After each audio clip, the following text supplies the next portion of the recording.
On February 11th, 2011, I walked nearly 4 miles in snow, ice, and cold with nothing more than prison shower sandals, a white t-shirt, jeans, and my prison ID. What got me from that point in my life to this stage are mentors. Now, like so many people that find themselves imprisoned, I have a very troubled past. I'm a survivor of childhood abuse, neglect, childhood sexual abuse, human trafficking, sexual assault, an attempted murder on my life, and thyroid cancer. As a result, I struggled with a severe addiction to methamphetamine and cocaine, depression, anxiety, and PTSD. Now, while my childhood looked good on the outside, I had a home, I had plenty of food to eat, and I always had a nice school to go to. Internally, it was anything short of a living nightmare. Both of my parents struggled with mental illness, and my father struggled with a severe addiction to alcohol. There are times that I can recall my younger sister and I hiding in my bedroom closet as my father stormed our home in an alcohol-induced rage, threatening to end his life. The little stability that I did have in my life was completely torn apart when my mother was diagnosed with multiple sclerosis. I was sexually abused as a preteen by one of my father's friends and developed an eating disorder shortly after. I did anything that I could to cope with that pain and make those insecurities go away. I started abusing drugs at 14, and that eventually led into a daily methamphetamine and cocaine habit. I was charged with my first drug trafficking charges when I was just 19. At that time, it was the largest drug bust Idaho Falls had ever seen. I was in and out of jail for the next 6 years, and rehabs. I continued to heavily abuse drugs until I was sent to prison when I was 27. And prison was the best thing that ever happened to me. Now, I struggled when I first got there, letting my anxiety and my anger get the best of me. I'd gotten into a heated argument with another inmate. The prison staff intervened, set me down, and for the first time in my life, I felt like a human being. I felt like I mattered. They told me, "Stephanie, we are not going to let you give up. You are not walking out of here with a 13-year sentence." They believed in me more than I believed in myself at that time. I didn't know this, but at that time in that prison, those prison staff were my first mentors. After that talk, I excelled in my programming.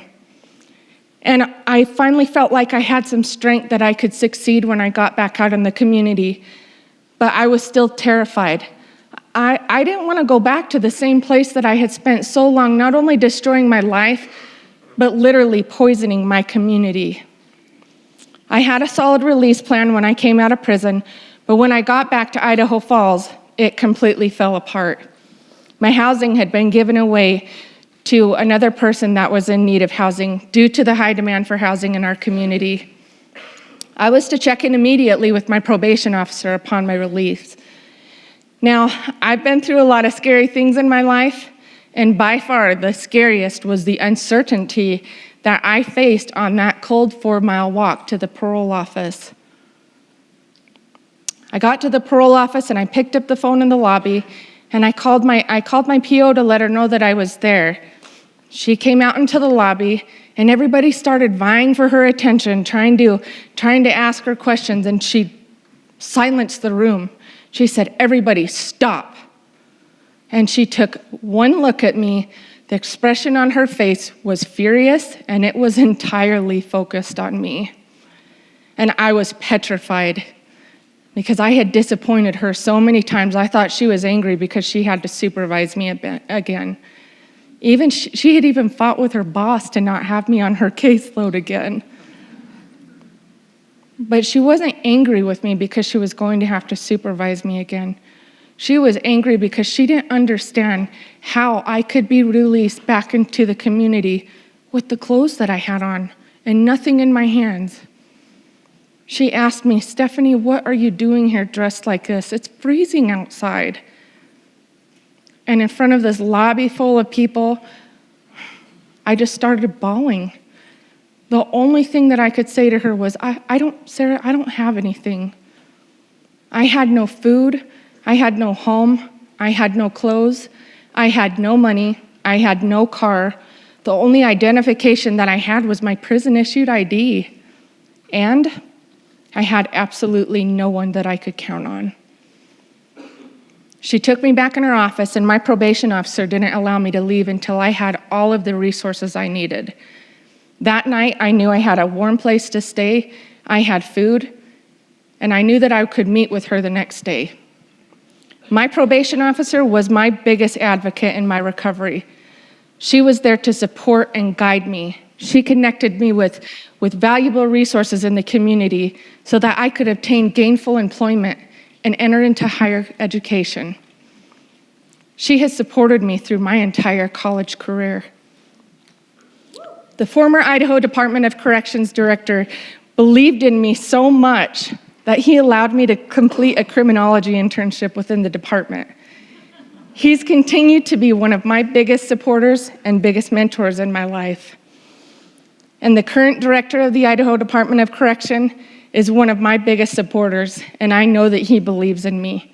He's been there to support me and encourage me by allowing me to continue my education in criminology and continue chasing my dreams in corrections.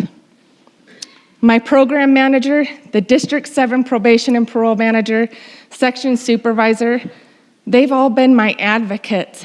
They're people who I aspire to be like. And they're the fathers that I never had in my life. The District 7 probation and parole office was the family that I desperately wanted my whole life, and I finally had it. They were there to support me with everything that I need. They wrote letter after letter after letter, supporting me to get certifications and enter programs where someone with my background wouldn't have a shot. Now, what would that look like if everybody coming out of prison had that type of support? Under their guidance and mentoring, I was released off of my supervision just 3 short years when I got out, when I was supposed to be under supervision for another 10 years. And in July 2017, I was granted a full pardon from the state of Idaho.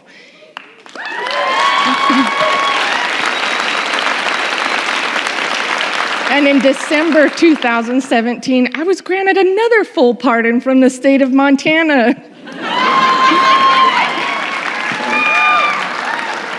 What would it look like if everybody had a mentor like that?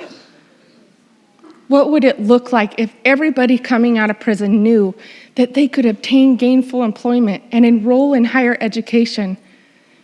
Do you think we'd see a lot more success stories? I do. Recidivism refers to a person's relapse into criminal behavior within just 3 years of that prisoner's release. Support is crucial to one's recovery and success, and I know that I could not have done it without my mentors. Something that they always taught me was that I was always free to succeed. And the Idaho Department of Correction Free to Succeed Mentor Program is working hard to ensure that every person coming out of prison has the support that they need so that they can be successful like I was. But they need your help. You can be a mentor. You can be that positive person in someone's life to help them change so they never have to see those prison walls again. You can provide positive support and encouragement in stressful and critical times. You can help that person develop positive relationships and problem-solving skills and social skills. Ultimately, by becoming a volunteer mentor with the Idaho Department of Corrections, you can change somebody's life. So empower someone, mentor someone, because sometimes the only difference between someone being a statistic and a success story is a mentor.